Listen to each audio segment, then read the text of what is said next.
কাটা করে ফেলে। এরপর সেগুলো নিয়েই সে অফিসে যায়। আর কিছুক্ষণ পরে তার অফিসের বস তাকে ডেকে নিয়ে 2টা প্রোডাক্ট একজনের বাসায় পৌঁছে দিতে বলে। সে তখন ওগুলো দিয়ে আসার জন্য লিফটে ওঠে। তখন ছোট্ট একটা বাচ্চা ছেলে খেলনা বন্দুক দিয়ে গুলি করলে জিয়াও লিফটের ভেতর মরার ভান করে থাকে। কিন্তু অনেকক্ষণ পরেও সে যখন না ওঠে তখন ওই বাচ্চা ছেলের মা ইমার্জেন্সি নাম্বারে কল করলে অসুস্থ জিয়াওকে একটা হসপিটালে নিয়ে আসা হয়। অনেক পরীক্ষা নিরীক্ষা করে রিপোর্ট আসে যে তার আসলে ব্রেন টিউমার হয়েছে।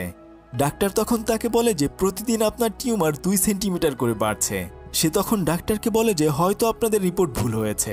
ডাক্তার তখন তাকে বলে যে আপনি চাইলে অন্য একটা হসপিটালে টেস্ট করে নিতে পারেন। সে তখন অন্য একটা হসপিটালে টেস্ট করার জন্য যায়। তখন ওখানকার ডাক্তার বলে যে আপনাকে 1500 টাকা দিতে হবে। কিন্তু সে আগের হসপিটালে 1350 টাকায় করেছিল।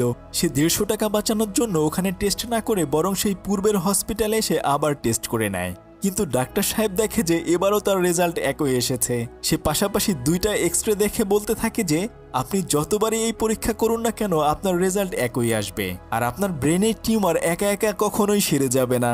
এবার জিয়াও ভয় পেতে থাকে।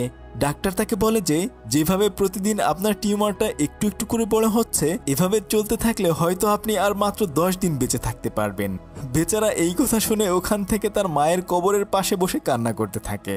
সে মন খারাপ করে বাসায় ফিরে এসে তার সাইকেলটা এবার দূরে সরিয়ে রাখে এবং তার প্রতিবেশীর কাছে ক্ষমা চায়। এরপর দিন সকালবেলা সে যথারীতি সেই হোটেলে খাবার খেতে গেলে এবার দোকানদার তাকে ফ্রিতে 1 কাপ দুধ খেতে দেয়।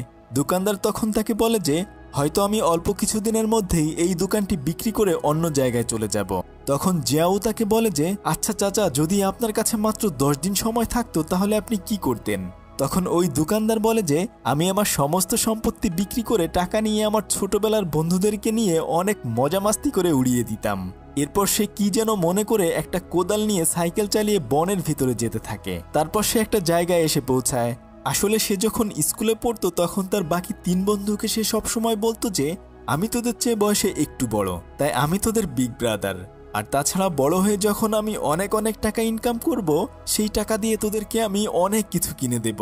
তখন তার বাকি বন্ধুরা বলে যে তুমি যে কিপটা, তোমার মুখের কথায় আমরা কেউ গলে যাচ্ছি না, বরং আমাদের 4 জনের মনের কথাগুলো একটা টিফিন বক্সে লিখে সেটা এখানে পুঁতে রাখতে হবে। এরপর ভবিষ্যতে দেখব তুমি আমাদের মনের আশা পূরণ করো কিনা। তারা সবাই তখন প্রতিজ্ঞা করে টিফিন বক্সটি মাটির ভেতরে পুঁতে রাখে।